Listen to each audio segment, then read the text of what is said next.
Wake up, wake up. The 49ers lost in Green Bay, but that was yesterday.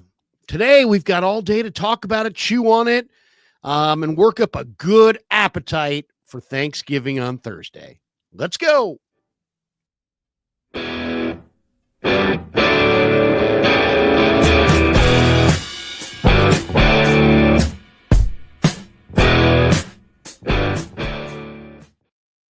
It is Monday, November 25th. Like Larry was saying, it's Thanksgiving week. You got a great appetite. Make sure it's ready to go on Thursday. And, you can jog it right now. Take that great appetite of yours down to Sam's Chowder House, the sponsor of Wake Up. We thank Sam's for being a part of this so much.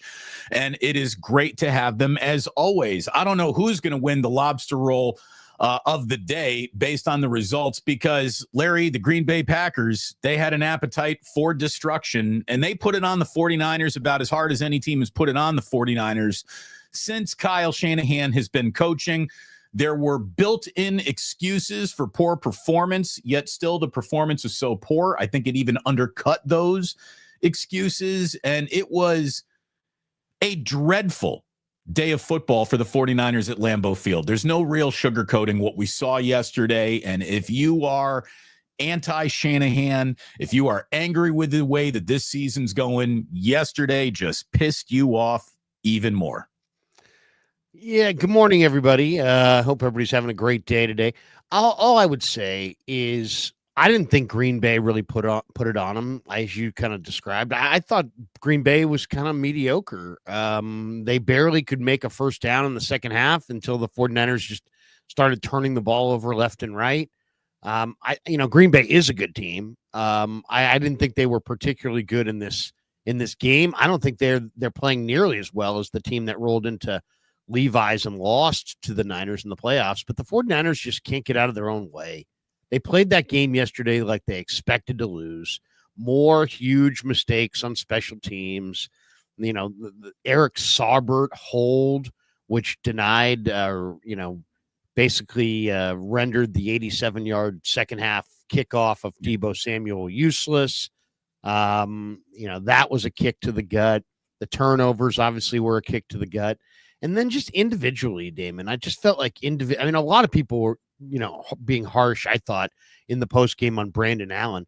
I didn't think Brandon Allen played all that bad. He got his 10th NFL start. Least of their problems, right? He was 17 of 29, 199 yards, a touchdown, a pick. He fumbled a couple times. He lost it. The Niners offense struggled to move the ball, which, is not a shock. But I don't believe now you can start Josh Dobbs if Purdy can't go next week against Buffalo. You can start Josh Dobbs there. I don't think Dobbs is going to be appreciably better. All these people in my post game last night, Damon, Dobbs. Like we would have thought you were talking about like Montana in his prime.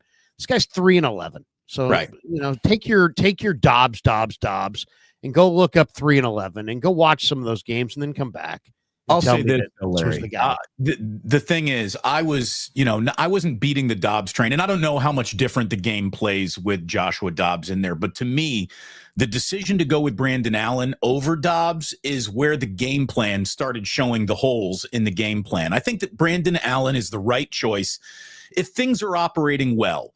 If the Niners are looking and playing like the Niners, Brandon Allen probably allows Kyle Shanahan to simulate 49er football with a backup quarterback if it's all on schedule and it's all built as we know it.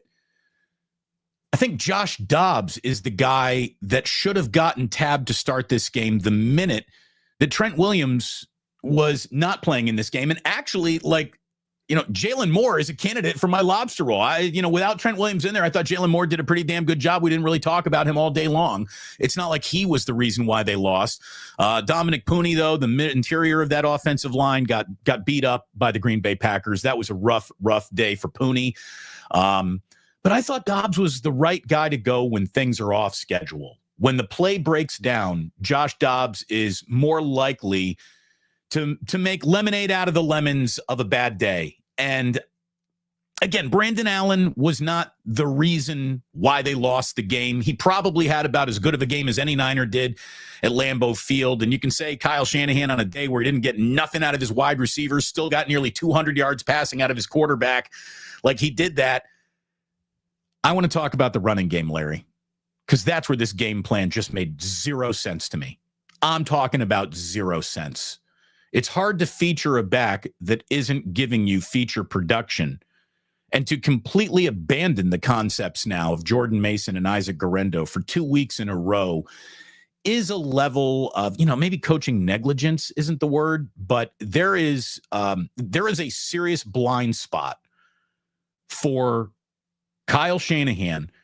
And the blind spot, the person who's standing in it, is clearly the running back that is behind Christian McCaffrey. Because if Christian McCaffrey's in the room, Kyle cannot see the rest of his running back room. It's like those guys have vanished. And that, to me, was inexcusable.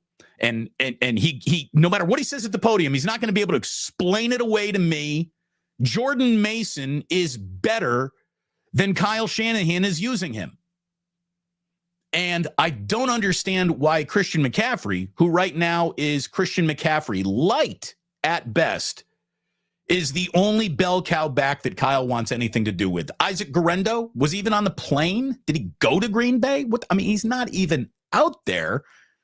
And then we can get into Ricky Pearsall and him doing nothing 2 weeks in a row now, too. It just feels like Kyle's ability to develop and nurture young players to get the best out of them every week has been in short supply.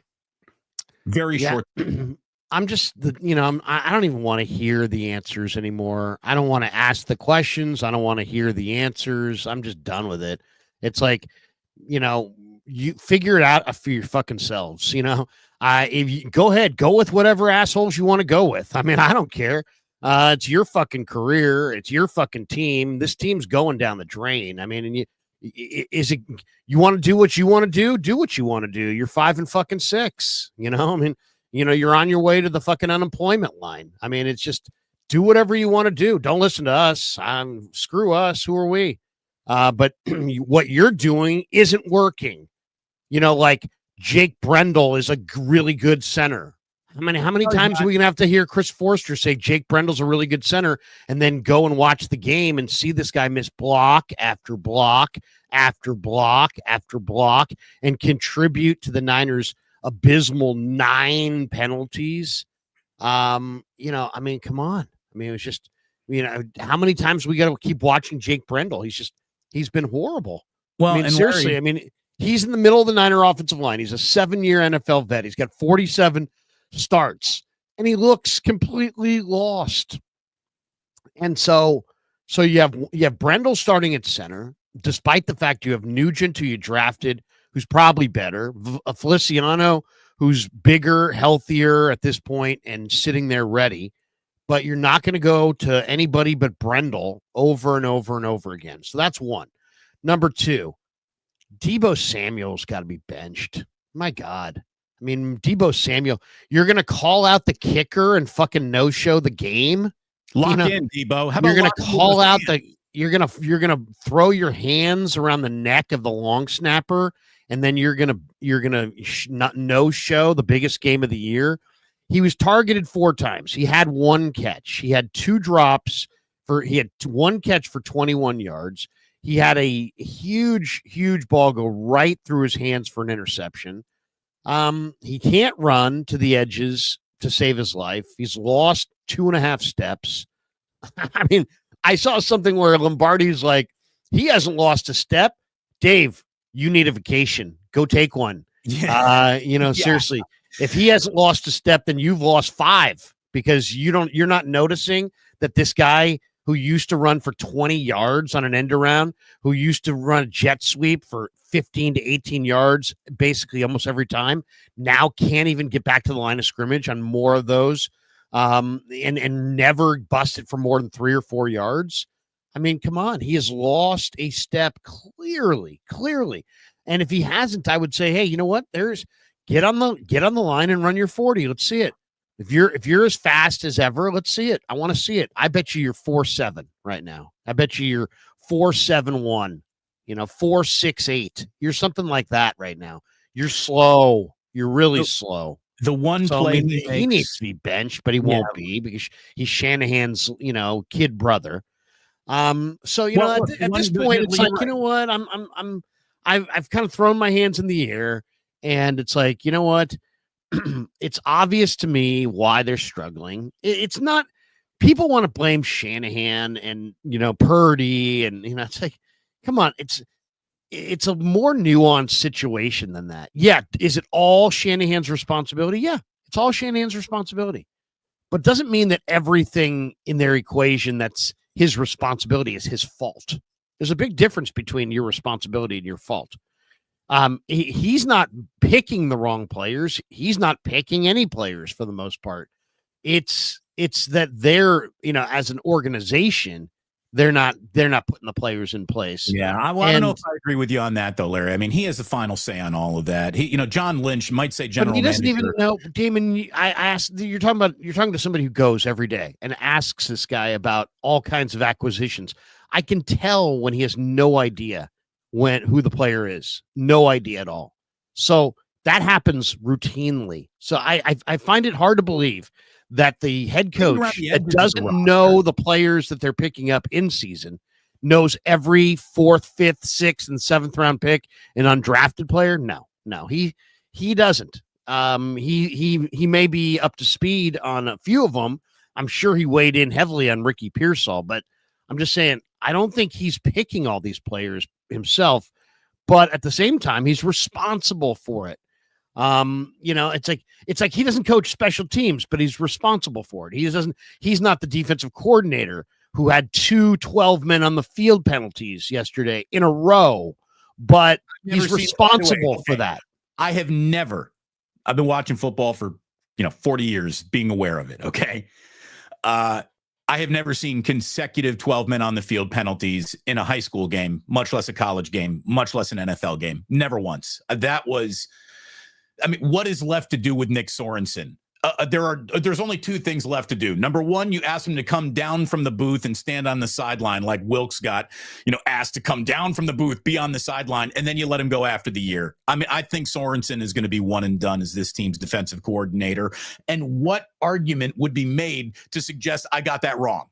No. He's still the right guy for the job. I think that Shanahan he needs to get rid of his defensive coordinator. He needs to get rid of his special teams coordinator, and he needs to reset his franchise, because the next reset button after that, like you said, Larry, it's him.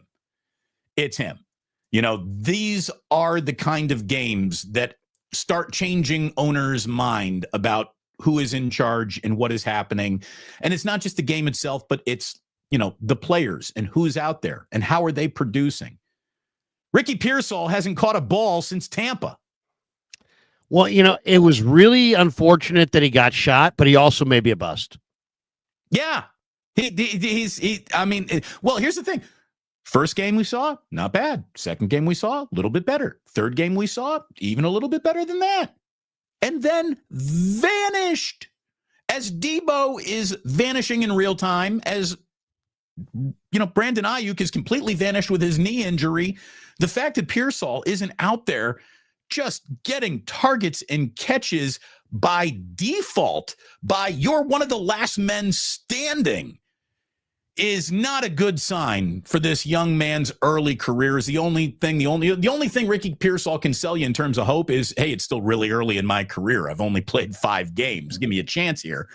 But that's all he's got, man. This guy is not producing, and for whatever reason, he's now on special teams. Okay, tell me you're all out of ideas. Back to Debo, though, for a second, Larry. He is the embodiment. The problem with Debo is the problem with the 49ers. And if I had to just give it to you, elevator pitch me, what is wrong with the 49ers? Just boil it down to the simplest sentence you can. All right, here it is. Whatever it is, they ain't got it no more. They They had got a bunch of big name guys. They got a bunch of big name guys who are getting paid big, who have, stupid little talk shows with Kay Adams and that kind of thing. Yeah, They think they're important and they're washed. yeah. Debo is washed. King Debo's got as many Mufasa says it podcasts right as here. he does Debo touchdowns. Samuel is washed. He's got He as is many washed. podcasts as he's got touchdowns this year. His hands have failed him. His feet are failing him.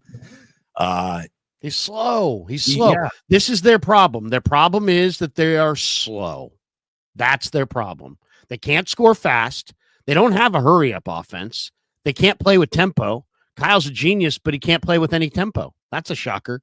He's a genius, but he can't use his game breaker. I'm getting tired of it. I'm getting tired of it. I'm not fronting this. I'm not. I mean, it's just like your team has regressed significantly. You've screwed up at least 90% of your first round picks. The only good first round picks are Bosa and Ayuk. Everybody else is either a bust or on their way to being a bust.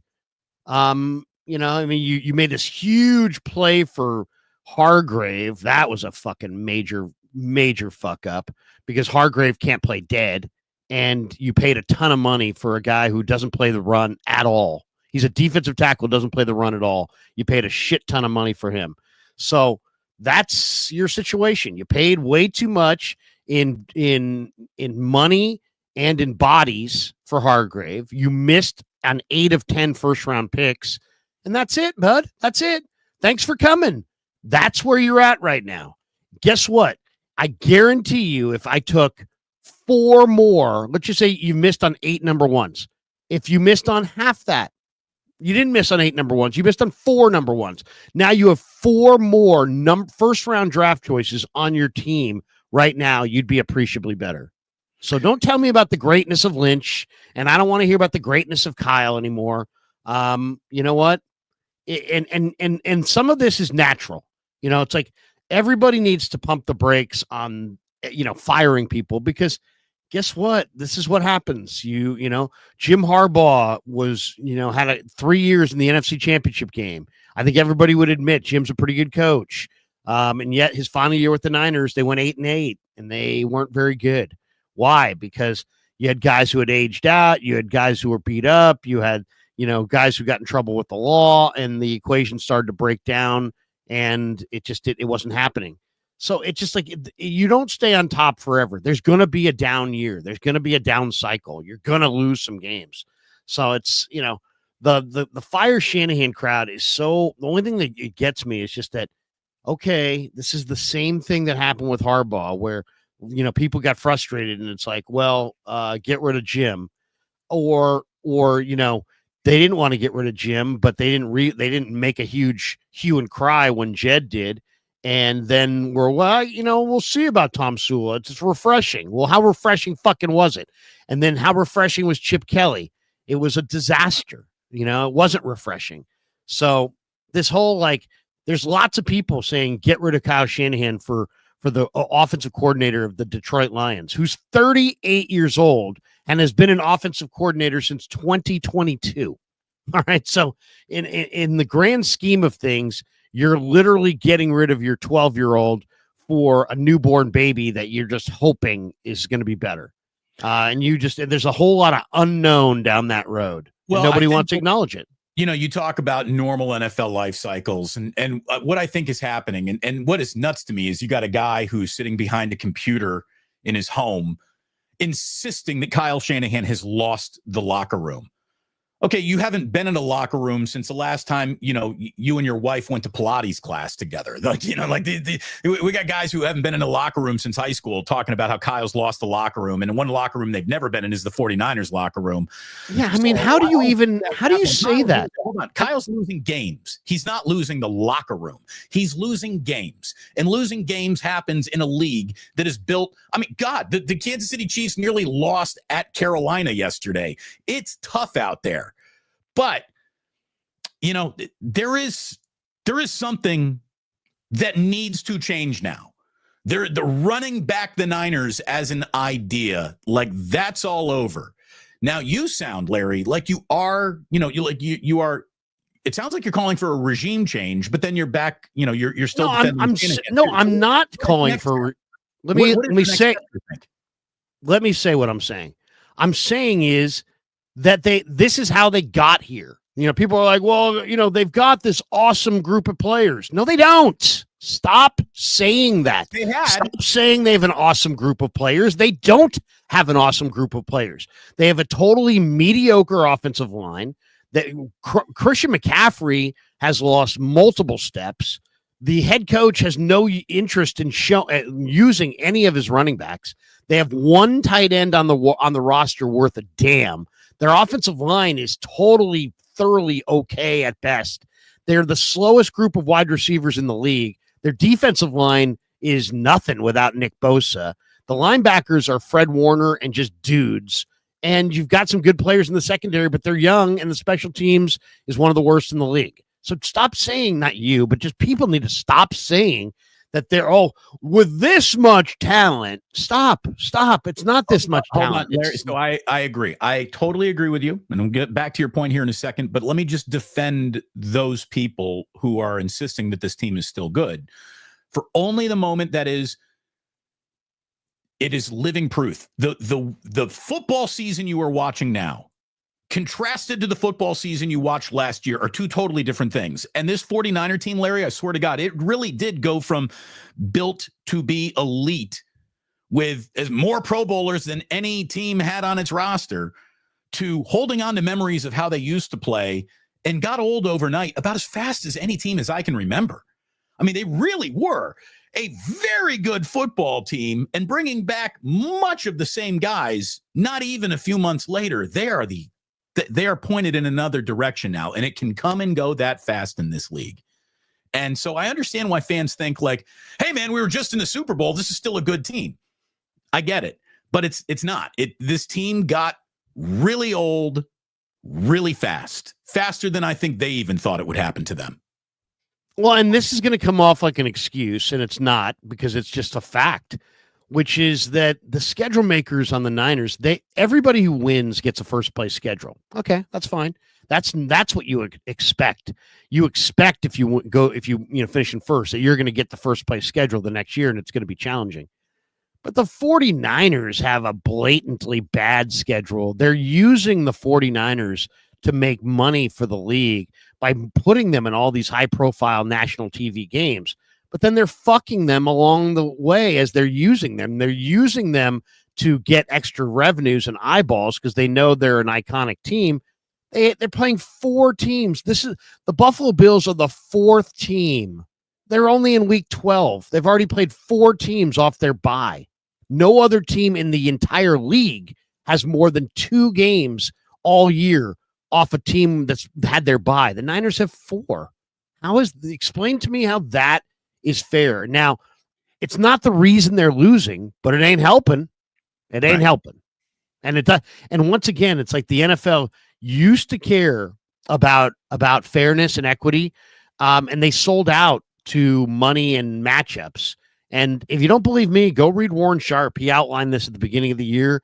The 49ers have the biggest rest disadvantage in the entire sport. In the history, and it looks like it. In the history in the history of the sport. And if the Niners and the Ravens somehow were to play on Super Bowl Sunday in New Orleans, and it won't happen, but if it did happen, the Ravens would get there with 41 more rest days on a regular season that only lasts 4 months. That's not an advantage. That's a different sport. 41. They have over a month and 10 days of extra rest that they're just sitting around rehabbing their bodies, and the 49ers are playing football games, and these guys have over a month. I mean, we're talking 41. I mean, just think about it. If I told you got to play an NFL schedule and I gave you 41 extra rest days, that's a major advantage. The league needs to look into that. Larry, you can't be a big time league and really care about fairness and all this stuff if you're going to sell out that much. If we were having lunch together and you got 41 extra potato chips than I did with your sandwich, I would say this is not fair. We both ordered the same thing. We're standing in the same restaurant, but he gets 41 extra potato chips. I got 12. I mean, it's just not. It's blatant. Yeah, and it's blatant. And it didn't used to be this way. They've gone more in this direction because they care more about their revenue and their matchups. But it's gotten ridiculous, and you can see the difference. You can absolutely see the difference. The 49ers at this point look absolutely gassed. It's the combination of they've gotten old, they've played a bunch of extra games, and they've made some bad decisions. I mean, nobody's the fault. Nobody's to blame outside of the building for the Niners blowing 8 number ones. Nobody. They can blame themselves for that. They wanted to pick. I love John Lynch, great guy. He had never done the job before in his life. So now, do you think there's going to be some ramp up period? Go hire anybody to do anything that they've never done before in their life. Guess what they're going to do? Make mistakes. Guess what Lynch has done? He's made mistakes. So that was another one. You hired Kyle Shanahan. He picked a personnel guy that he liked and could get along with. That's great. But he had no track record of ever doing it. And so they made mistakes right away. Lots of them. And they've been able to overcome those mistakes. But that's exactly what's going on here. They've been able to overcome their mistakes. And now it's catching up with them. It is. Like and subscribe, our good friends. 49ers season is sort of circling the drain, and it feels like, this might be the first time in the Kyle Shanahan era where I'm really on the side of they got absolutely no shot going to Buffalo. I mean, they got no shot. I think this team knows it's going to lose a football game before it even gets on an airplane, which is a much different feeling than has been around the 49ers. They have never lacked confidence before. I think they're lacking a little confidence right now. And this is even if Brock Purdy shows back up. If Brock Purdy can play in Buffalo, they're still losing that game. They're just, it's not good. It's not good. As the 49ers are currently built right now, it is not good. And here the Packers just put the cigarette out right in the middle of their forehead, Larry, just saying like, hey, man, they should have come to play. No excuses. Going for a touchdown at the end, too, that was pretty bad. I was surprised Shanahan gave, such a cordial handshake there at the end. I mean, think about this game. I mean, this game was, what was the score? 31-10. And they got the ball at the 9-yard line and passed it for a touchdown to go up 38-10. So, I mean, it's the worst loss the 49ers that's pretty bad, though. ever suffered against the Green Bay Packers. And they've been playing football against this franchise for like 80 years. So we got this one from in franchise Astro, too. He says, what's the best rational explanation for why Mason's not getting more carries? I don't know. I can't. Shanahan vacations in Cabo with McCaffrey. I have no idea. I mean, that's the other thing, too. It's like, go back and watch that game again. When you watch it again, what you're going to find, good play. Things are going all right. Handed it to Christian. He went for no yards. And now we're behind the sticks. All right, good play. Things are going good. Hand it to Christian. He gets stuffed at the line. And now we got to make something happen on the next play. Oh, we didn't? Now we're punting. They handed the ball to Mason one time. He had a 16-yard run. He never touched it again. Until it was too late, right? Until it was just garbage time. Until it was garbage time. I mean, and Tim Ryan said it in the pregame. He's like, well, because they were asking him. Copeland was asking him, hey, we're going to see more of Garendo, more of Mason. And he's like, I don't think so. I think it's going to be more Christian. Christian's the guy. And it's like, all right, well, guess what? You guys are all going fucking down with your ship, Well, it's and like, here's the thing. Look, really, Christian's the guy? I mean, based on what you've seen the last 2 games, the Niners were top 10 rushing attack in the first part of the year as far as per play. And since Christian's been back, they're 21st. Look, the guy who's leading the NFL in rushing is now leading the NFL in milk carton appearances. Where is Jordan Mason? McCaffrey had one run, Damon, for 9 yards. So that means he had 10 runs for 22 yards. I'm not a mathematician, but I did go to St. Ignatius. That's 2.2 a carry. Okay, that's 2.2 a carry. That ain't good. Mason had a 16. Listen to this, Damon. Mason had a 16-yard run. You know what his final run stat line was? 3 carries for 8 yards. How do you wind up with 8 yards after you had a 16-yard run? Oh, because you got all kinds of TFLs because your offensive line can't block. And so you look up and you're like, Mason went for 2.7 a carry. Yeah, he went for 2.7 a carry because you only gave him 3 carries. Speaking of tackling, holy shit, the 49ers forgot how to do that too. I mean, worst God. Ever. Good God. Do you have the total? I don't even know what the total was. I never saw it. Tackles? Who can even count? I'm not rewatching that fucking game. I'm not putting it back on. My life is too rich and happy to sit through that shit again. So I'm not rewatching the game. I don't give a fuck anymore. I'm just not. If the Niners can't play better than that, I don't need to study it better than that. It was 15 in the first half, but I don't know if anybody in the chat. I'm going to go to the bottom of the chat here. If anybody in the chat knows exactly how many missed tackles, 12 in the first quarter. We get this one too. Sorry to interrupt here, Damon. King Theo Productions. Sarah is better than SI. Oh boy. SI just beat St. Francis in the CCS. So I don't know if I would be going. I don't know if I'd be going at SI too much. Have we just found Bob Fitzgerald's burner account? Is that what that is? Fitz is a Sarah guy, isn't he? Yeah. Oh, I think so. I mean, I've only heard him say it 19,000 times. And then he quickly says, Greg Jeffries, Tom Brady, Barry Bonds, Lynn Swan. Hey, you know what? It's a pretty good Mount Rushmore who went to my high school. I'll give you that. It really is. So, you got the greatest hitter I've ever seen, the greatest quarterback of all time. It's not bad. This is Larry, your math don't math. He had 11 carries for 2.8 yards. I know, Steve-O, but you're not listening. Steve-O's not listening. Here's the deal, said, Larry. if you took out one of those carries, which would be a 9-yard run, Steve-O. See if we can follow this, Steve-O. He had 11 carries for 31 yards, 2.8 a carry. He had a 9-yard run. If you take out the 9-yard run, he's got what? 10 carries for 22 yards, which is 2.2 a carry. Try to follow it. Try to follow the conversation. Well, let's just stretch it beyond just any one day, right? It's a small sample size. Even great players have bad days. But let's look at what McCaffrey's done since he's come back. He's got 43 carries since returning from bilateral Achilles tendonitis. 43 carries for 149 yards. That is 3.46 yards per carry. He's been held under 40 rushing yards in 2 of his 3 games. He hasn't scored a touchdown yet. And Jordan Mason had to die for that? Like, it's one thing to have a featured back if he is featuring himself as a player that is getting the job done. Christian McCaffrey is tapping out of the bell cow back conversation this year.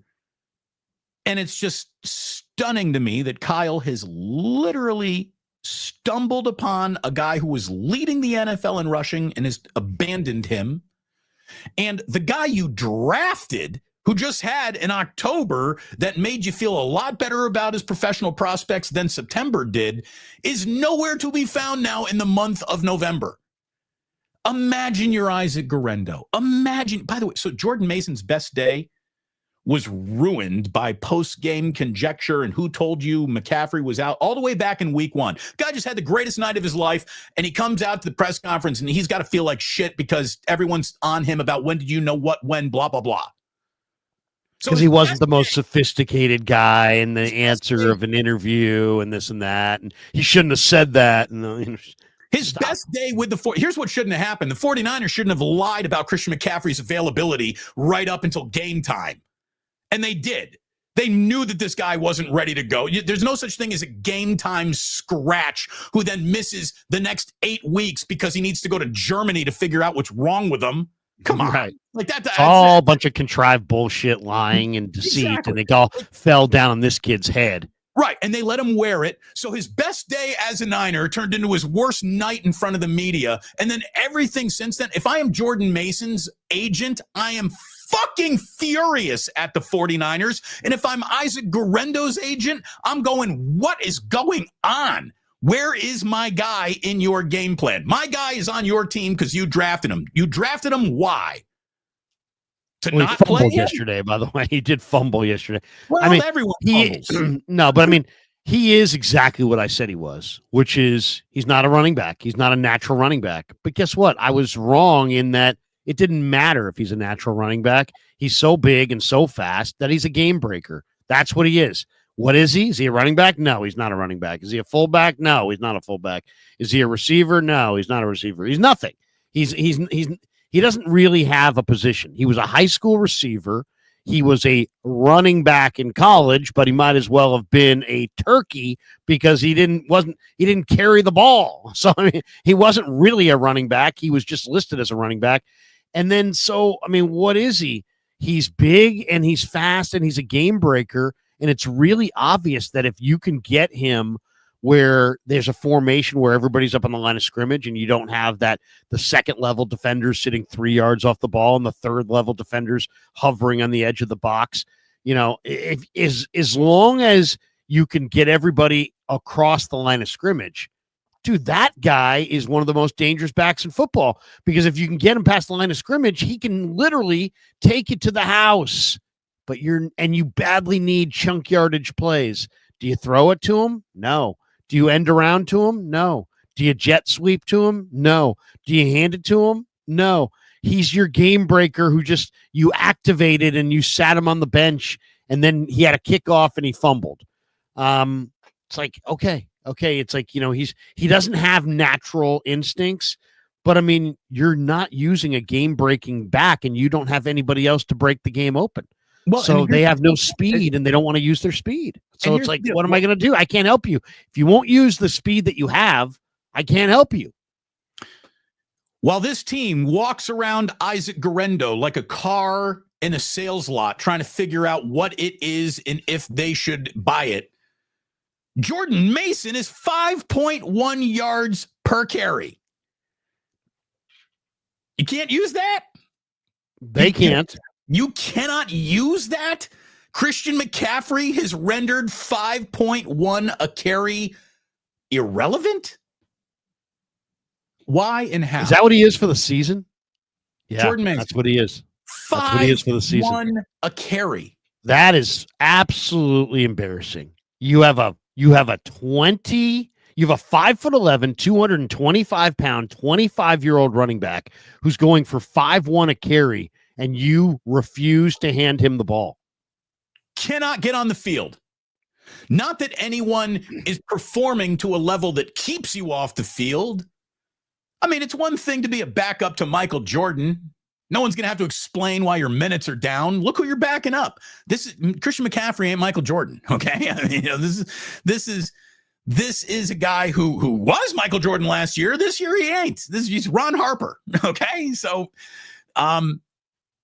Kyle is in the bathroom clearly doing lines of his own bullshit off the back of the toilet. I don't know what is going on. Why Kyle isn't, for someone who knows so much about a running game, how he can be so blind to what is wrong with his own running game is beyond me. And again, look, Ricky Pearsall.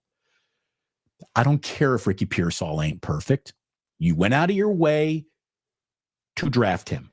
When everybody said you are looking at frosting and what you need is actual cake. Why you're drafting frosting when you need to draft cake, I don't know, but that's what they did. They drafted the frosting instead of going O-line or D-line. So Ricky Pearsall better be fucking really good.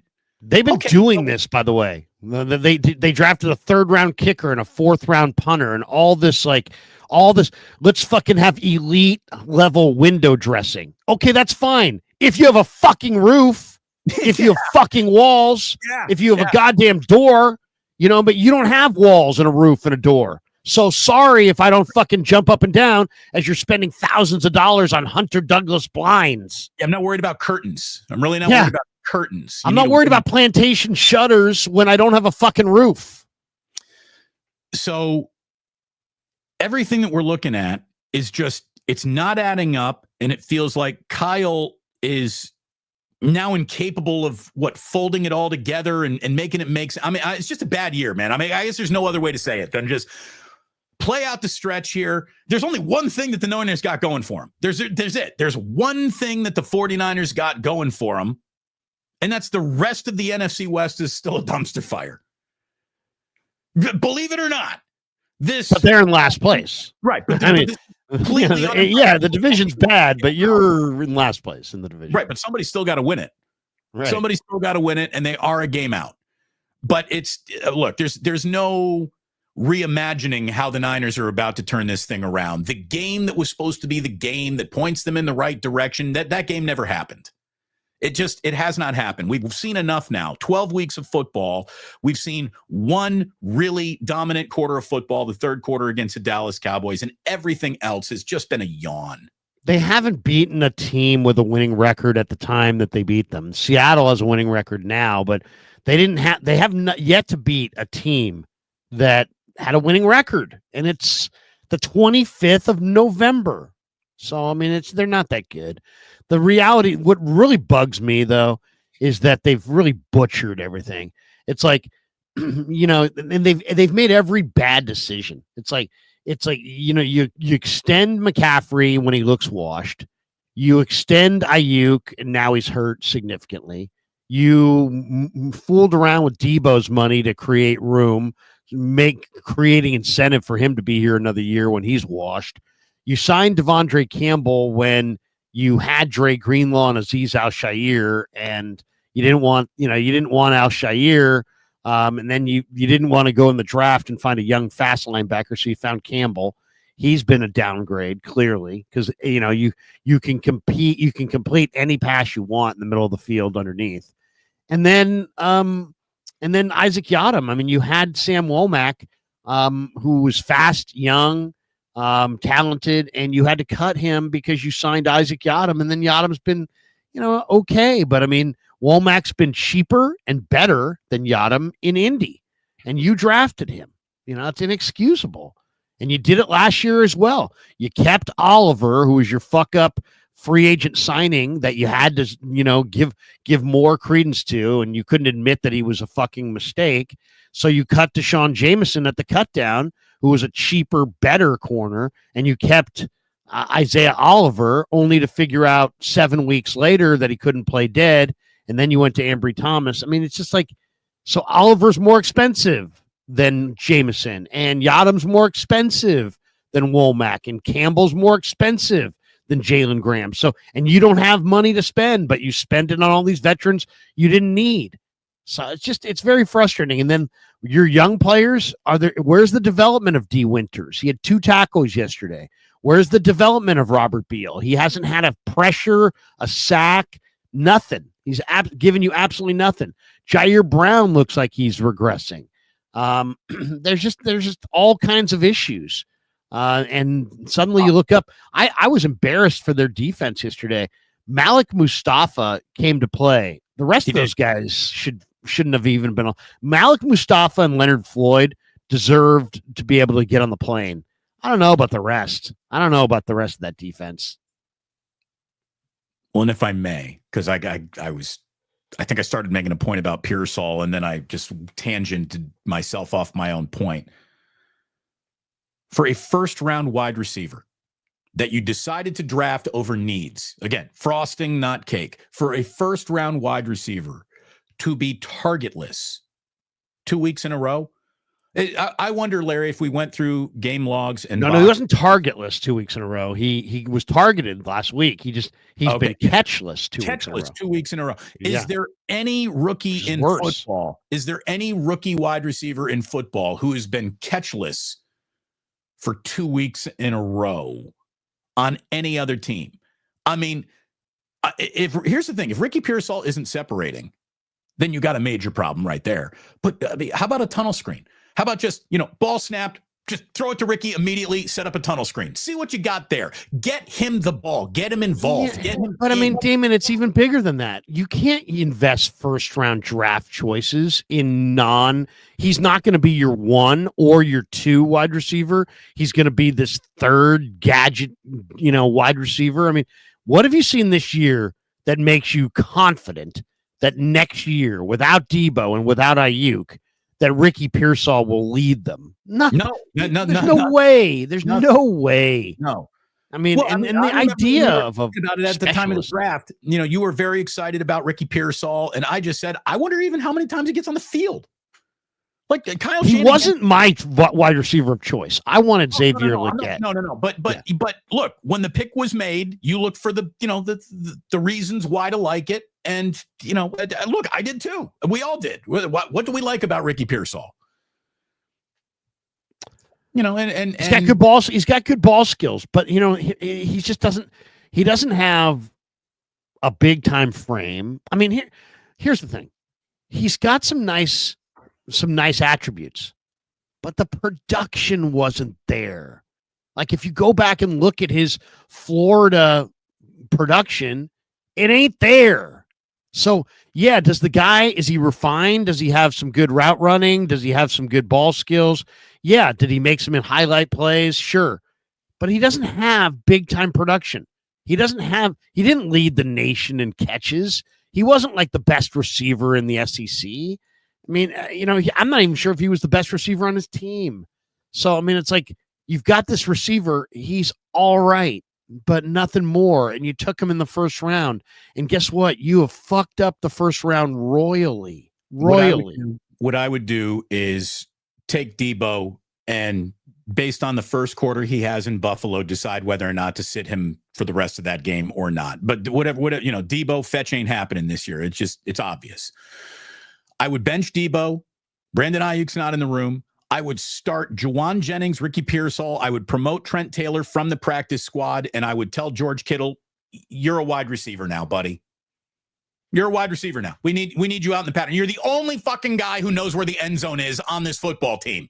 We can't have you at the line of scrimmage anymore. That's just it.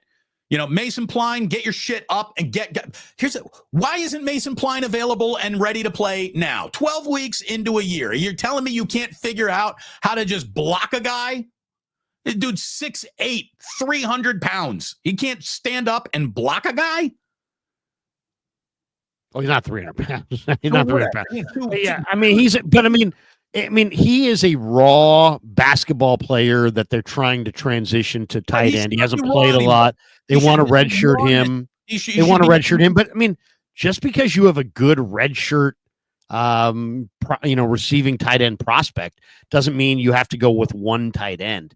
What exactly is Tongus here for? What exactly is Braden Willis doing? What exactly is what's Saubert? Saubert stinks.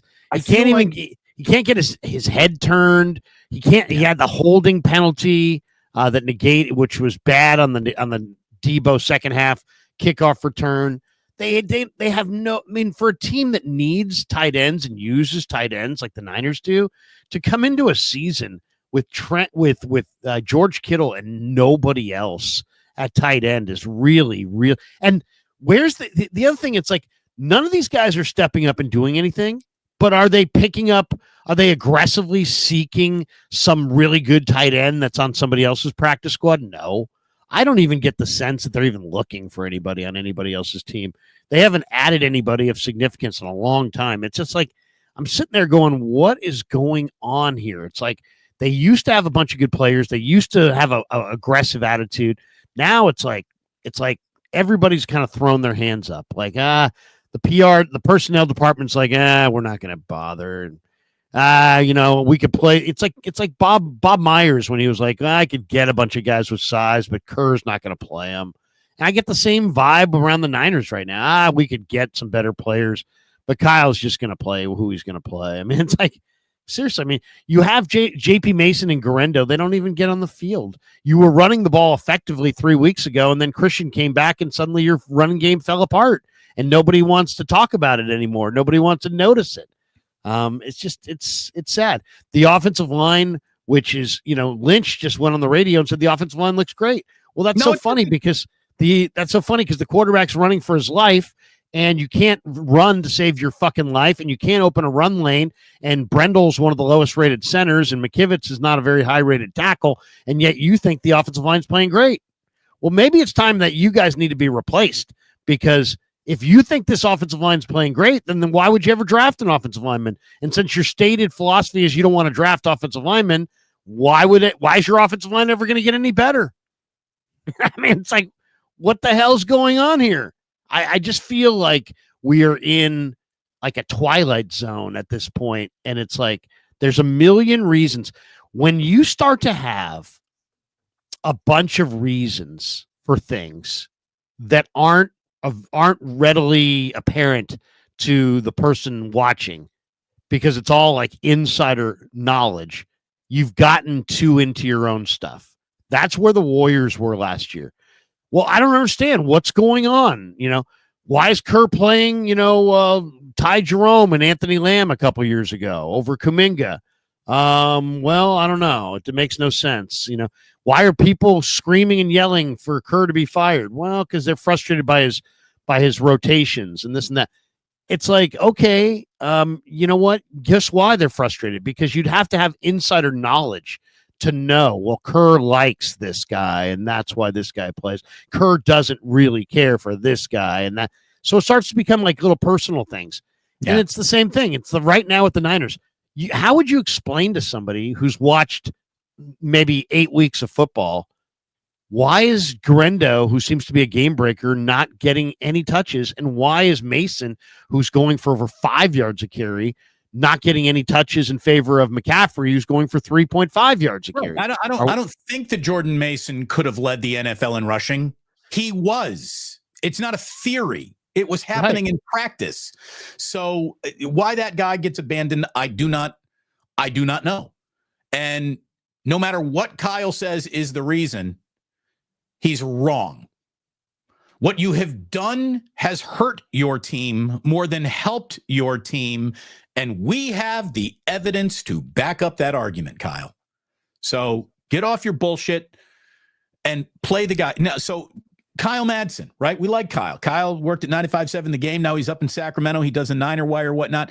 He wrote yesterday, this is a tweet that I liked. He said, Kyle Shanahan's greatest flaw is that he doesn't trust his dudes to be dudes. He'd rather know a worse player is going to be in the lineup in the right spot than have a better player potentially in the lineup be a little bit incorrect, not perfect, and be in the wrong spot. And then Andy Liu of the Light Years podcast, Sam and Andy, he said, this is basically the Niners equivalent of Steve Kerr saying, Corey Joseph seems to get the team into its offense and he doesn't turn the ball over. Yeah, but Corey Joseph isn't as good as Moses Moody, so fucking play Moody, Steve. And this is really Kyle Shanahan. Kyle Shanahan would rather lose games waiting for perfect than win a game with a shot in the dark. Like, it's really weird. Like, he is waiting for perfect to materialize in places it just doesn't seem to be coming anymore. And I don't, again, why hasn't Trent Taylor been promoted to your team just from a special team standpoint, coupled with the fact that all of your wide receivers fucking suck? So you might as well go to the one guy that you signed who, Trent Taylor's a lot of things, but completely embarrassing fucking sucks really isn't one of them. So you might as well have him on special teams, and you then might as well put him in an actual pattern, since none of these other guys got the boogie to get the job done anymore. Yeah, I mean, there's several things we can point to. I know that Cowings has been, concussed, but that doesn't explain the first 8 weeks when he wasn't concussed and wasn't being used. And he ain't perfect yet, so we're not going to play him. None of these guys are perfect anymore, Kyle. Play the kid. Anyway. It's just so frustrating. It's the whole thing is and granted. That we're going to hear this take today from the Niner apologist. Hey, man, what did you expect? You were going into Lambeau with your backup quarterback with no Trent and no Bosa and this and that. What did I expect? I expected to not get my doors blown off by 30 points. Right. I How about that? expected I mean, I expected something other than the worst loss in the history of the matchup. But the bottom line on this thing is, and I said it in the pregame yesterday, I said, hey, look, if the Niners can run the ball, dominate the time of possession, and be +1 or +2 on the turnover margin, they got a real shot to win. And after watching that game, I'm convinced that I was right, that if they had dominated the time of possession, run the heck out of it, and been +2, they would have absolutely been a huge player to win this game. But instead, the Packers dominated the time of possession. The Niners couldn't run it at all, and the Niners were -3 in turnovers. And I said, if the Niners are -2 in turnovers, they're going to lose 38. They're going to lose 38-3. They lose 38-10. And what you got a backup quarterback in a hostile environment facing a ball hawking secondary, and you have one carry in the first quarter. I mean, why are you asking Brandon Allen to be Kurt Warner today? Right. Well, why does Brandon Allen have to pass his way through this team when you have 3 running backs? You only want to use one. And here's the other one, Damon. How do you let Jordan Mason go for a 16-yard run and the next 4 plays are all passes? He ran for 16 yards, and out of that, you went pass, pass, pass, pass. You think you might hand it to the guy who got you 16 yards again? Just once. You know, why? Why is the guy who had the longest run of the day not getting any carries? Why is Garendo, who's a game breaker, not getting any touches? I mean, I don't get it. I don't get it. So you threw the ball to Eric Saubert. You threw the ball to Chris Conley. You threw a ball to Kyle Juszczyk. I mean, you threw a ball to 3 guys who you never should have thrown a ball to, and Garendo doesn't get one touch. Ricky Pearsall, no targets. No targets. Or if he had a target, he didn't catch it. Totally shut out. Second week in a row. Non-factor. First-round bust of a draft choice. You could have had Ladd McConkey. You could have had Xavier Leggett. You could have had like 5 other receivers. You went with Ricky Pearsall. He got shot. He's a nice kid. Doesn't mean he's not a bust. Doesn't mean that he's going to be successful in the NFL. It doesn't. Look, we have an awful lot of supers that we got to get to here, Larry. We're brought to you by Sam's Chowder House. Again, thanks to Sam's for sponsoring us. It's a tough day to give a lobster roll out. I would say George Kittle could get yet another lobster roll. I think I've given him one like 3 weeks in a row now. I'm going to go in a little bit of a different direction. Malik Mustafa could have played for a lobster roll yesterday, but I'm going with Jalen Moore. You know, Trent Williams is not playing in this game, and I thought, oh, man, that's not good. I didn't use Jalen Moore's name once yesterday. He was not part of the problem. I thought he came in and played pretty damn good game, all things considered. Leonard Floyd with a couple of sacks might have, been a candidate here, but I'm going to go with Jalen Moore just to be a little different before we get into these super chats. Who are you giving your lobster roll to, Larry? Or you want to give it to the 12th man on the field? Who am I giving my lobster roll to? I mean, I guess it has to be George Kittle. George Kittle was targeted 6 times. George Kittle caught 6 balls. When you're targeted 6 times and you catch 6 balls, you've done what you can do. He had 6 catches for 82 yards and a touchdown. He had an explosive catch for 31 yards. He got in the end zone. He caught every ball that came his way. By the way, the catch in the end zone was fantastic. That thing was high. That was over his head, and he came down with it. It was a beautiful catch. Yeah, I'd go with George Kittle. And then the other guy I'm going to go with is Leonard Floyd. Because you know what? Leonard Floyd knew he needed to step up. And he stepped up. He had a couple of sacks. He had a couple hits on the quarterback. He had a couple TFLs. He had 4 tackles. He was active. The Niners lost, and they weren't very good, but they weren't. It wasn't because of Leonard Floyd. So I'll say Leonard Floyd on defense and George Kittle on offense. Let's hit these supers, Larry. We got a lot of them. All right, we got a lot of them. We got 30. Damn you people for donating. No, I'm just joking.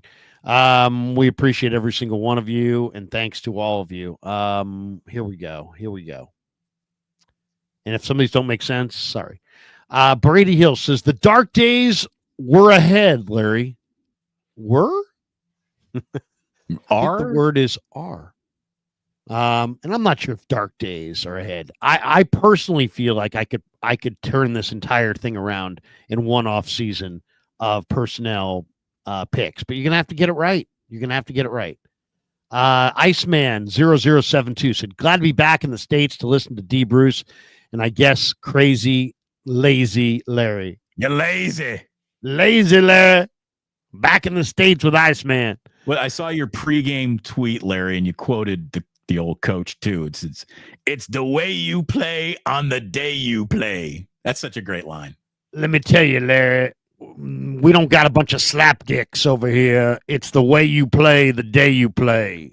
All right? You can't make the club in the tub, and and it's the way you play the day you play. And it's like, Coach, what does that even mean? Eamon reports it's time for Kyle to enjoy some golf this January and reset for 2025. There needs to be an expectation to adapt in 2025 or face the hot seat. Yeah, I there's got to be some changes. I think here's the thing. I think that Kyle, when he gets to this offseason, he needs to reevaluate himself and how he's going about his business. He really does. I would not be surprised at all if he stepped down at the end of the year. Would not be surprised. Oh, I'd be not be surprised. Stunned. He's got 12 million reasons to not. But that makes it sound like there's nobody else out there who would give him 12 million. You know what I mean? He's going to be able to get lots of offers. You know it, and I know it. I just think that there's going to be some discontent and some criticism, and he's not good at handling discontent and criticism. And he's a little bit of the, oh, you don't like that? I'll take my ball and go elsewhere kind of a personality. And I do think there's going to be some criticism. I do think there's maybe going to be some, hey, you know what? How about you don't have as much say in personnel? And there's going to be some pushback, as there should be after a failed year like this. And I think he's going to say, you know what? I need to have a sabbatical. And I think they're going to part ways potentially on, the same way they parted ways with Jim Harbaugh.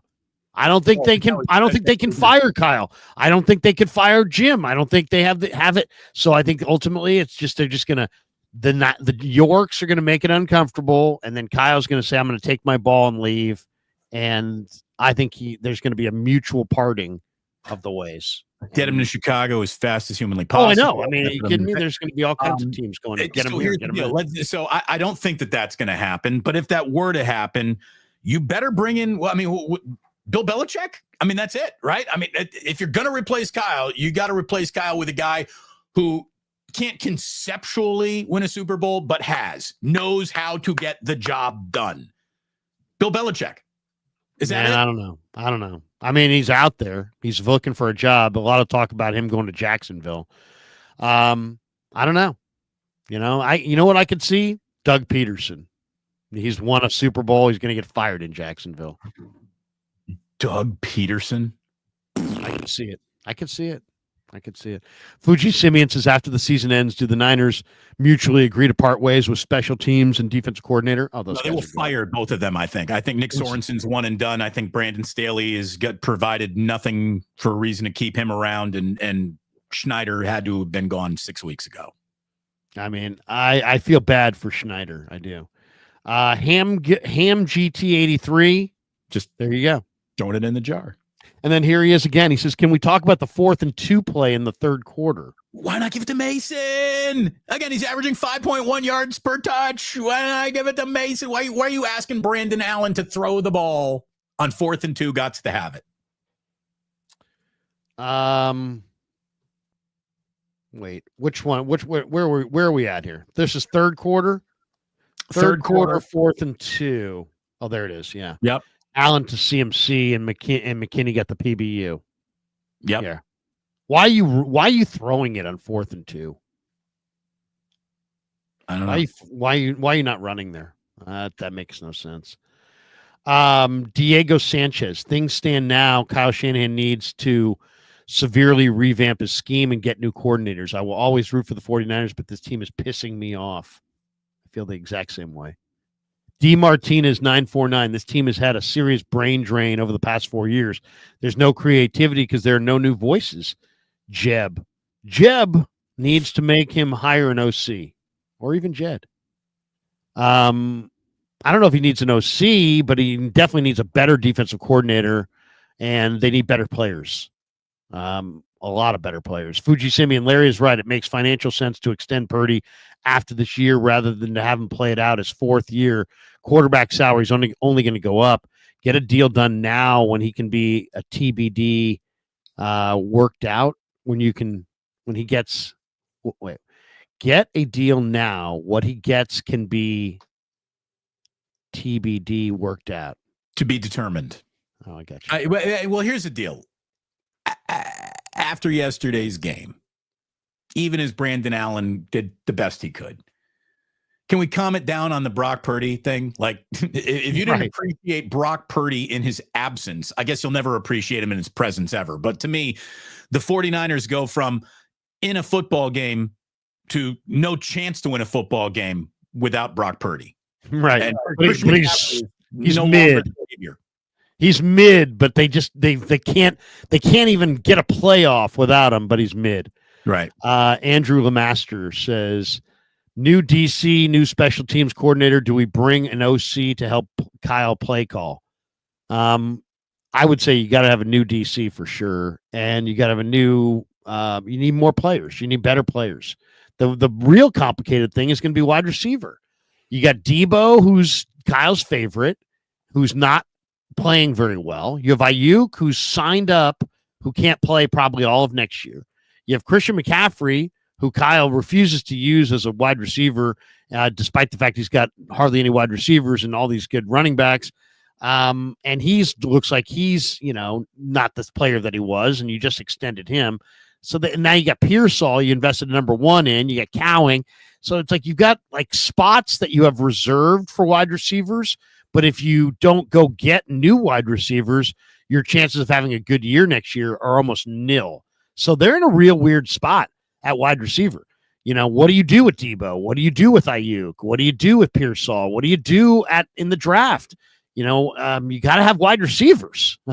So they're in a pickle. They are absolutely in a pickle at wide receiver, and I'm not sure what the answer is. A pig in a pickle, Larry? A pig in a pickle. There you go. Will my finger do? Says this team was old last year. What did you expect? Will my finger do? They weren't. Will my finger do? What kind of a handle is that? Geez, that's bad. That dude parties. That's all I know. Yeah. Gizmo Maltese says Kyle's a great OC, needs to be paired with a great DC. Sala and D'Amico were 50% of our success. Without them, the defense is getting worse each year. I don't like the answers that I'm getting from Nick Sorensen. Hey, why aren't you doing this? Well, we're not doing that because we don't do that. It's like, I'm losing. I didn't have a lot of confidence in him to begin with, but whatever confidence I had, I've lost. How about this? Your answers can only suck if your defense is good. Yeah, I mean, if you don't sound like you have the answers and you don't have the answers, you ain't cool. So you ain't cool right now. You're not being evasive as much as I don't think you really know what the answer is. Right. So, I mean, somewhere, Larry. I'll tell you what I didn't like. I didn't like when I turned on the pregame show and I heard Tim Ryan telling Copes and JD that the Niners were not going to be very good blitzing because they don't blitz very often and they don't have much experience. It's like if you can't dial up a blitz and you can't get it to work, then you're not an NFL defensive coordinator. All right. And it's simple as that. Well, don't make excuses. They don't blitz a whole lot, so they're not going to be good at it. Well, you know what? That doesn't hold water. And since you could do it anytime you want, and you're choosing not to do it, it's unacceptable that you're not good at it because you're choosing not to blitz. You're choosing not to blitz. And then later in the year, when you need to blitz, you have a built-in excuse that you're not good at blitzing because you don't do it a lot. All right. And if we're being just real about, on-field assignments, blitzing the quarterback has to be among the easiest asks of any defensive player in the game. It's you're blitzing. See that guy? Go tackle him. That's it. That's your only assignment. That motherfucker, go get him now. It's not, okay, so if this guy goes in motion, I drop back here. I need to curl around here. Am I on the tight end? Am I on the wide receiver?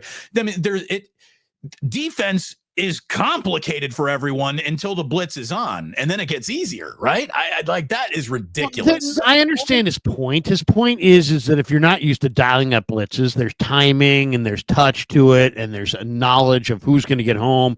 There's a failure rate. There's a you don't have the examples of guys who have done this over and over and over again, so you don't have a real good feel for who's going to get home and if it's going to be successful or not. But who cares? That's what you have practice for. And at the end of the day, if you can't dial up a blitz, then you need to go, okay? Because that's a big part of being a defensive coordinator. You have to be able to dial up pressure from time to time, and if you can't do it, there are no excuses that are acceptable. D. Martinez says Saubert has more yards and penalties than catches. Yeah, Saubert is a stiff. I mean, that's why he's been on 5 teams. Let's not pretend that Saubert's good. Just because the Niners have a lot of people telling you he's good doesn't mean he's good. Just means they have a lot of people telling you. Should have kept Charlie Warner. Well, I don't know if you need to keep Charlie Warner, but you need to go find a replacement, they went into this year so naked at tight end, it's embarrassing. Fuji Simeon says, is rest disadvantage due to San Francisco on the West Coast and required travel? What can be done to address the inequality? Can the NFLPA do something?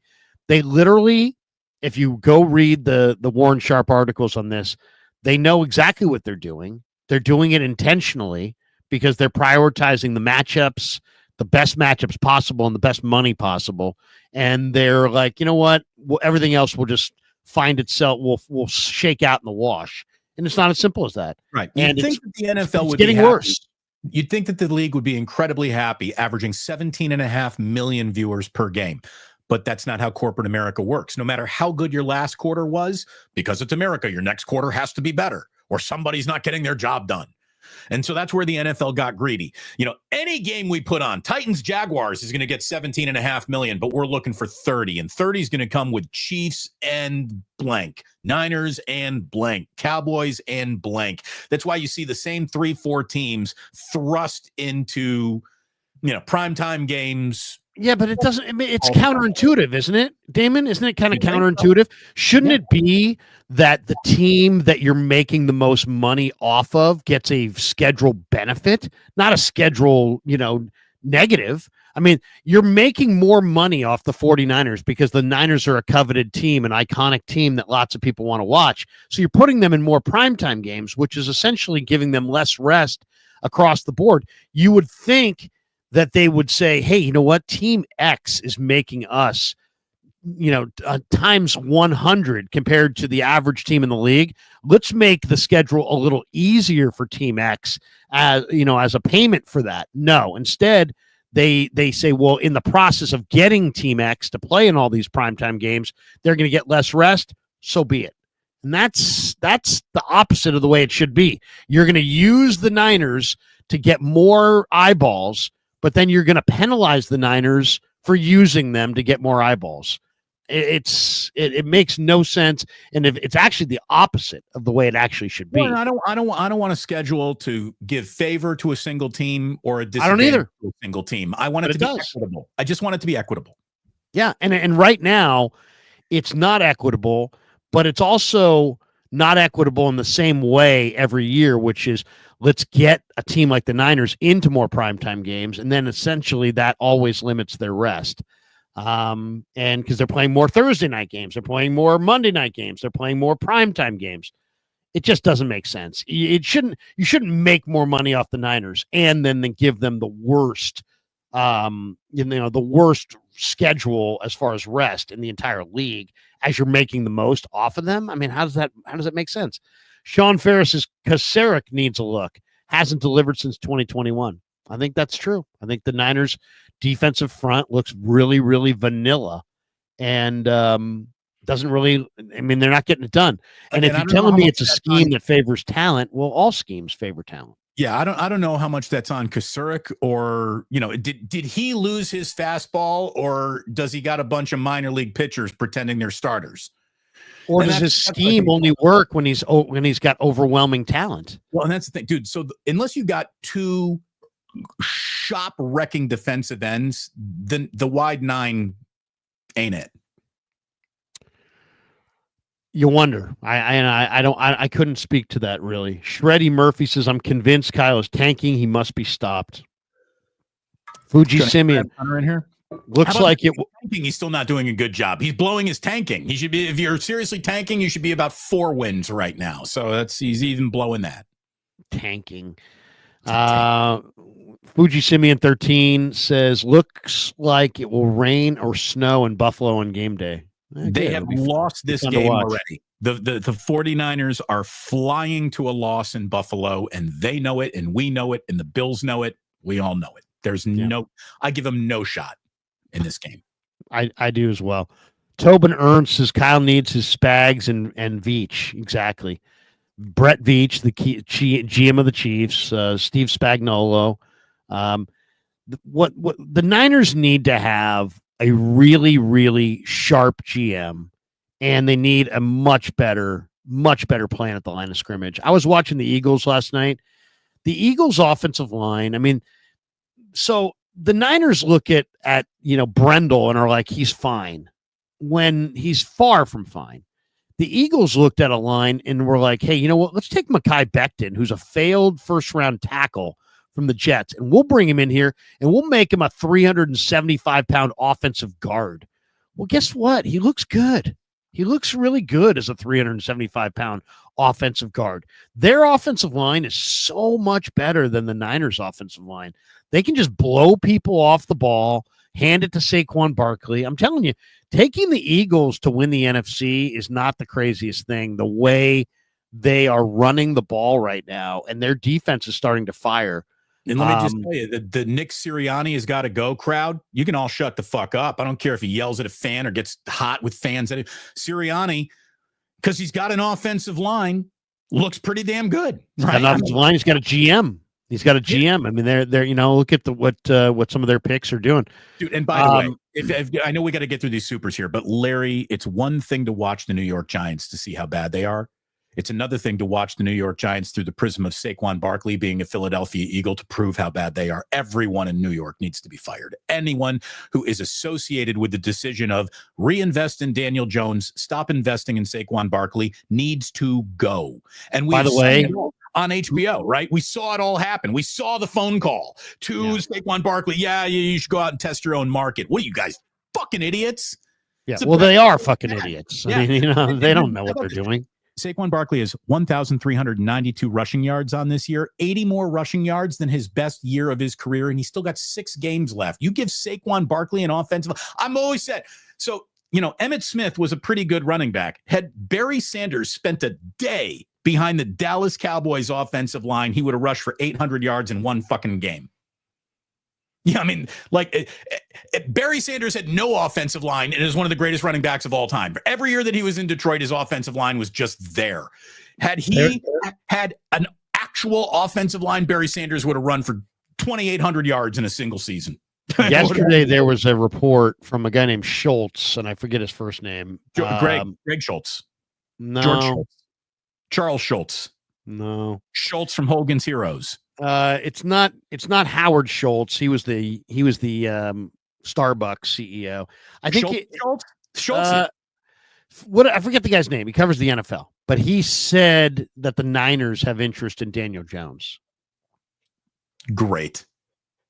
So I'm just saying Daniel Jones will clear waivers today, and he will probably go to a playoff team. It probably won't be the Niners, but according to the reports, the Niners have interest in him. The Cowboys should him and start him against the Giants on Thanksgiving. Daniel Jones, Mr. Turnover Man. Kyle needs his Spags and Veach. Fire him if he refuses help or won't acknowledge he needs it. Limit CMC. He's Danny Woodhead right now. We got this one from Dylan Betancourt. Larry is a bias. Kyle follow. Kyle Larry is a biased Kyle follow. Kyle needs to go. How about this? Anyone who understands football is pretty convinced that Kyle knows what he's doing. This is not a good year to defend that position. But Kyle is better on more days than he is bad. Now, we just watched one of the worst days of his coaching career materialize at Green Bay. But I still think Kyle's a good again, if the Niners want to move on from Kyle, he can't get to Chicago fast enough. There will be 10 NFL teams waiting to pick up Kyle from Levi's Stadium the day he's fired. 10. Dan was advocating trading him yesterday. Trading him. I guess I'd rather trade him than fire him. Baby Radiant says, did Mason get cut? Yeah, you would think. Vin Win said, honestly, Kyle's and the rest only show up for the game checks. Time to clean house. Okay. Dice Boy says, Kyle and Kerr have a lot of similarities. Don't use your best players. SMFH, bad rotations.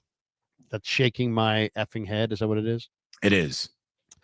Fuji Simeon 13.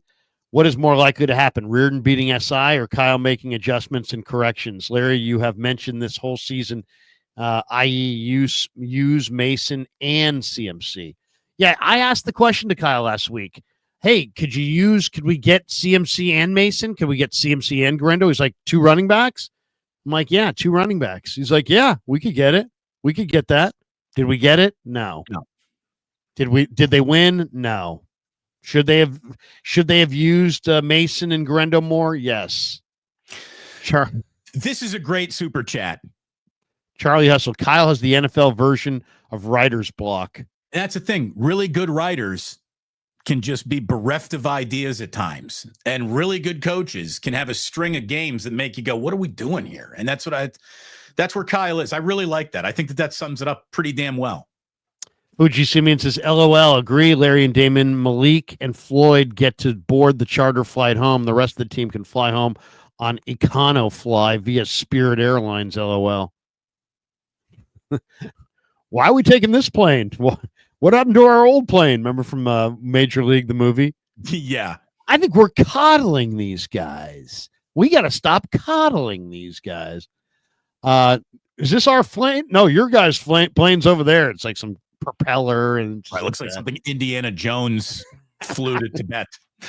Guys are like doing the sign of the cross. Mark Graves says, member for 29 months. And baseball players who don't perform get benched. Why isn't Kyle changing the starters who aren't performing?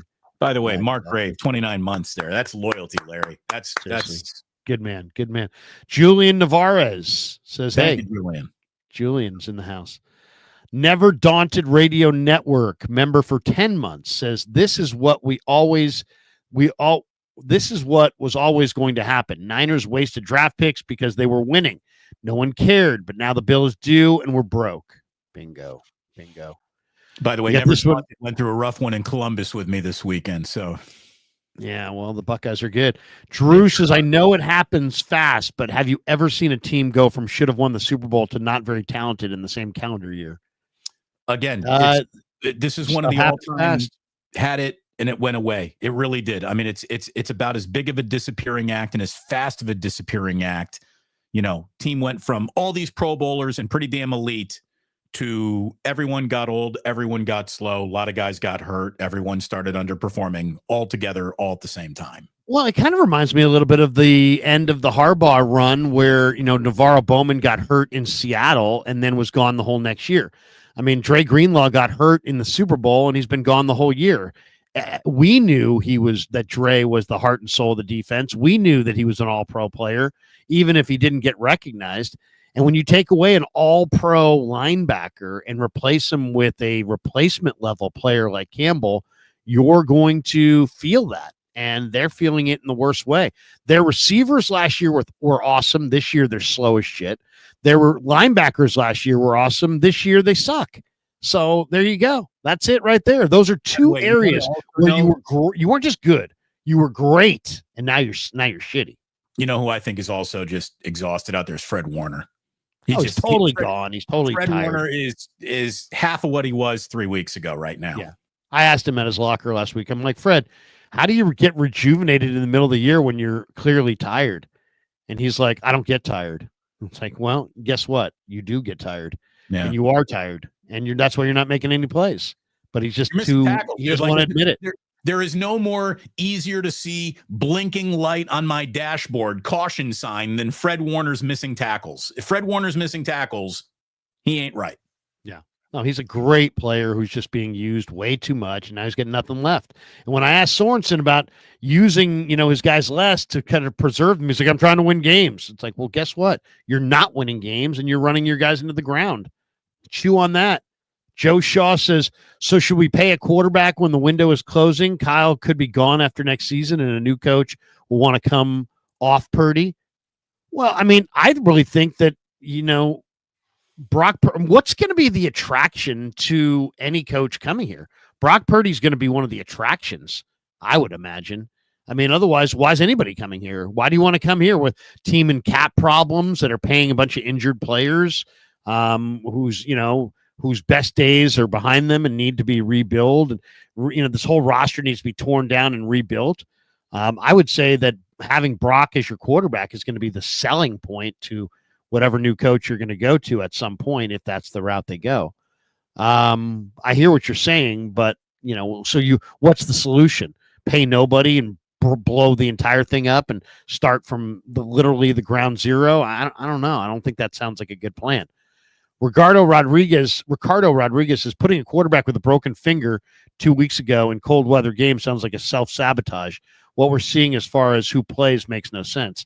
That made no difference, though. I mean, who cares? I mean, that doesn't matter. It's a broken finger on his non-throwing hand. Might have made a difference on the fumble, but again. Yeah, but I mean, ultimately, that finger wasn't the difference in a 28-point loss.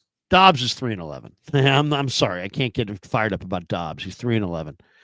Did Jen? I don't know. Did she? 2026. How to win the Levi's Super Bowl? Get Ryan Kelly. Trade pick and Debo for Tyreek, draft an offensive tackle and a defensive end early, sign Robert Saleh, sign Purdy to a cheaper contract. Ryan Kelly, is that a Colts offensive lineman, or who is that? I don't know Ryan Kelly. I don't know who Ryan Kelly is. I don't know. Old man Kelly's kid. Lawless Light says he's the center for the Indianapolis Colts. Yeah, that's what I thought. But I didn't want to show off too much knowledge. Lawless Light says feels like an Andy Reid Eagles moment, may need a refresh overall. Yeah, well, it does seem like that. But I mean, Andy Reid got 13 years. This is only year 8. As I said, if you made me bet, I would bet that Kyle takes some kind of sabbatical and it's some kind of mutual sabbatical. That'd be my guess. Andrew Lemaster says, hey, here we go. Well, sabbatical means like you then return. I don't think there's a sabbatical option coaches who need a month, a year off like that. Yeah, no, I mean, when I say sabbatical, I'm saying he needs stop the escalator and get off. Travis, so hold on, wait. Yeah, I do. You really think that 6 weeks from now, Kyle is going to retire? Well, no, not retire, but I mean, he look at him right now. I don't know what's going on with him, but it's not good.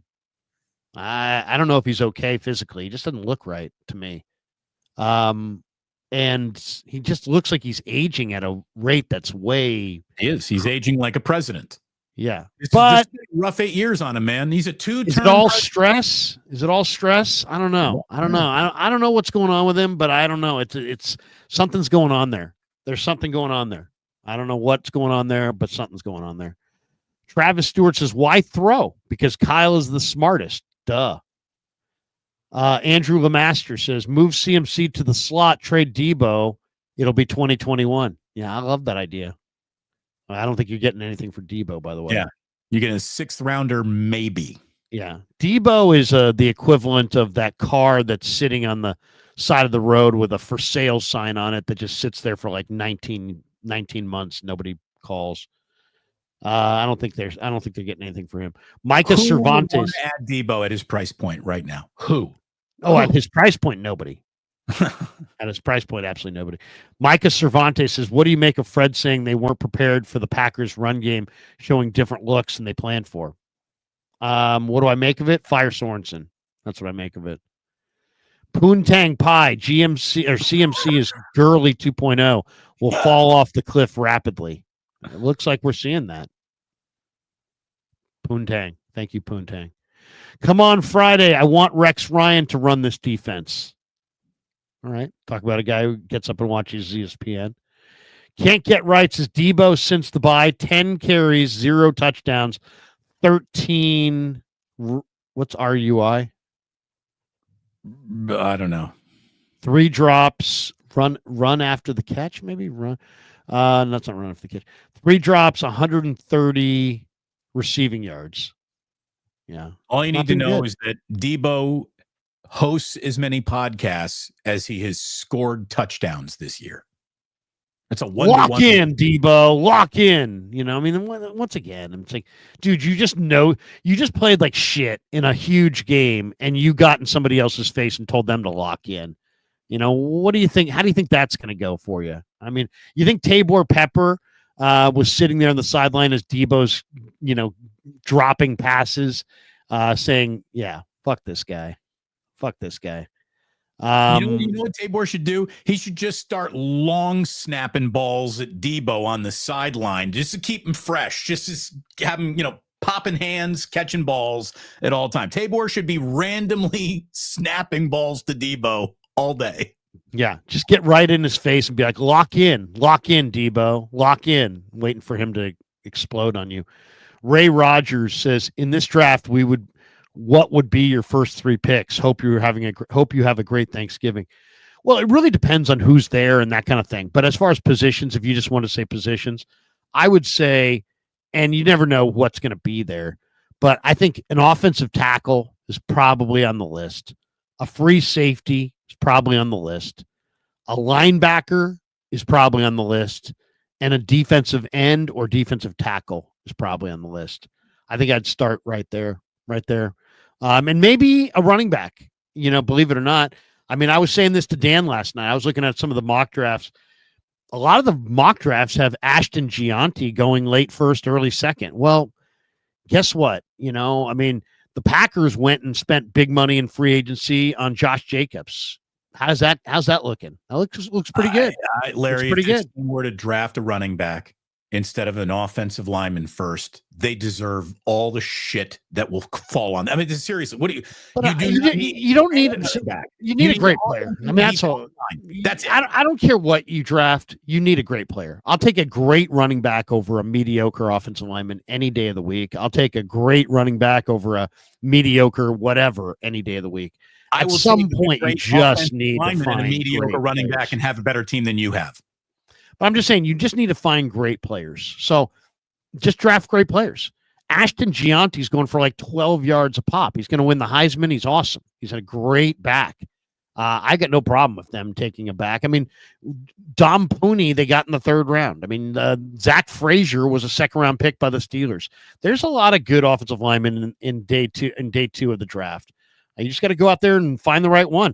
Hey, if the Niners had listened to me and drafted Mason McCormick and Zach Frazier, they wouldn't have this bad offensive line. Those are 2 of the highest rated rookie offensive linemen in the entire league. Yep.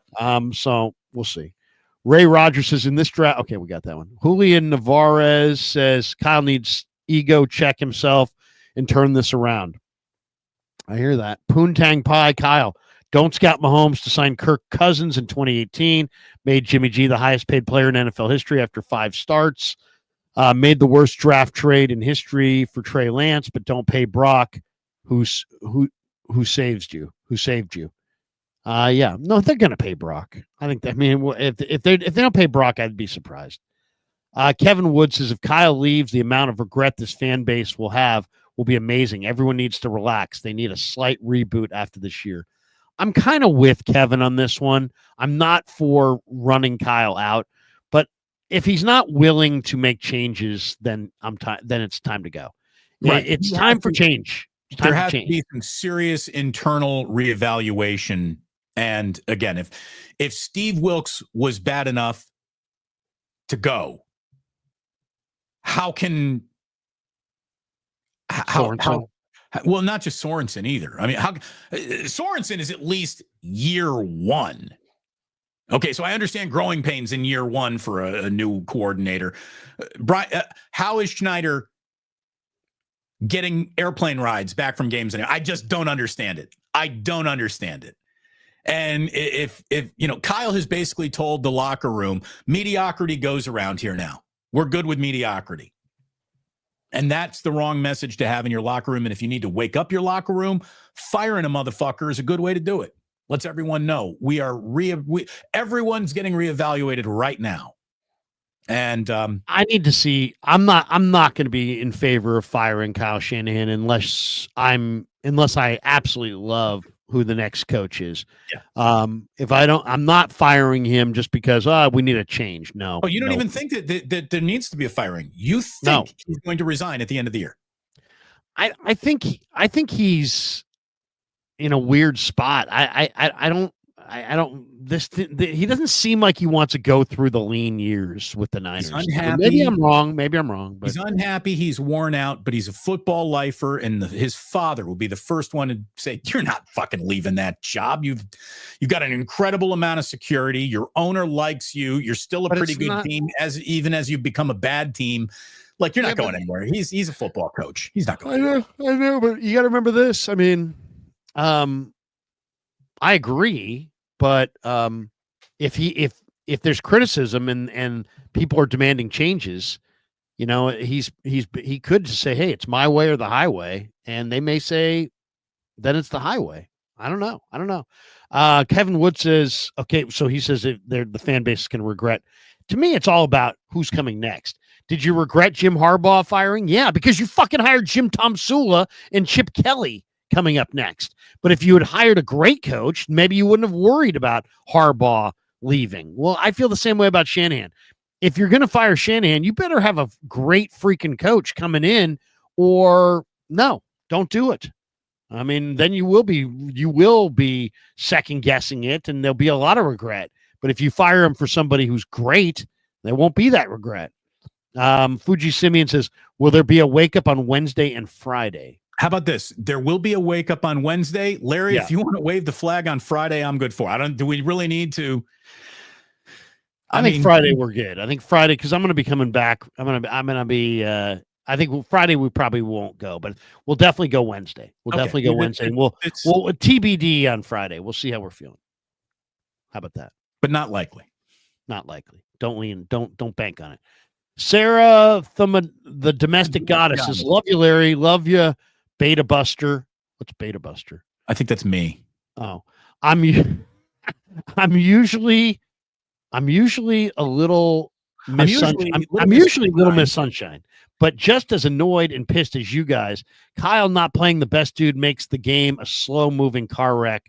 Fucking ridiculous. As I was watching that game, and again, you can go back and literally watch me watch the game. It is on YouTube. I could not believe in real time how much they were asking Brandon Allen to throw the ball, and I could not believe in real time how little they were asking out of what I think is a deep running back room, and was a deep running back room, and is a deep running back room, until Kyle decided to bail all the water out, and now it's shallow.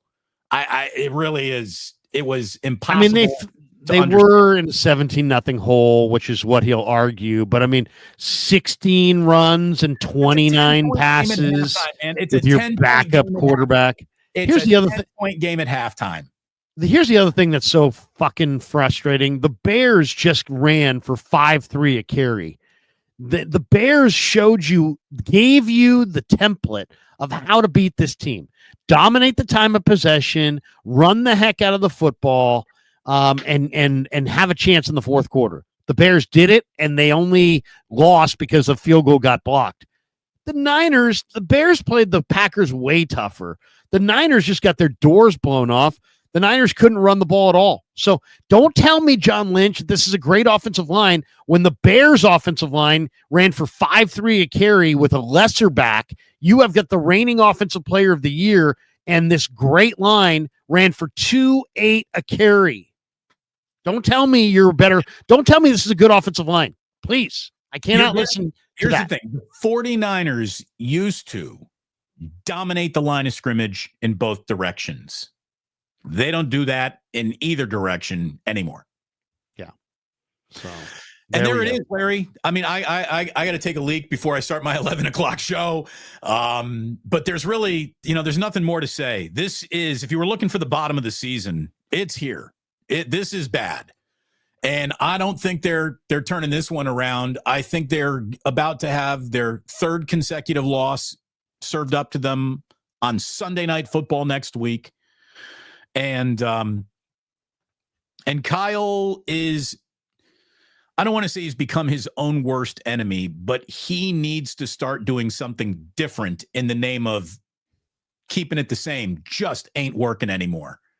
So it's time to do something a little bit different. It's time to make your own team uncomfortable with how a little bit different you're about to operate.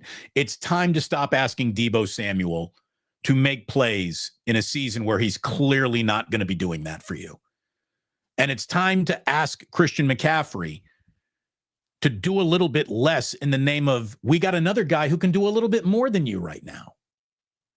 So, yeah. Yeah. And I hope everyone has a great Thanksgiving. I really, really do. That's going to do it for us. Drawn to animate says Larry predicts a Kyle stepping down this year. Yep, I do. And I'm going to leave that right there. That's going to do it for us. Happy Thanksgiving to everybody. Hopefully the Niners turn it around in Buffalo. If they can't, they can't. We'll be here for you to break it all down either way. Join us Wednesday for another edition of Wake Up. Thanks to Sam's Chowderhouse. Thanks to Damon. Thanks to all of you. Have a great Monday, everybody. And go out there and do whatever it is that you do. And then join me tonight at 6 p.m. on Niners Nightly. We'll be on the KNBR YouTube only tonight because of the Monday night affair. So check me out at 6 p.m. on the KNBR YouTube channel. Until then, peace.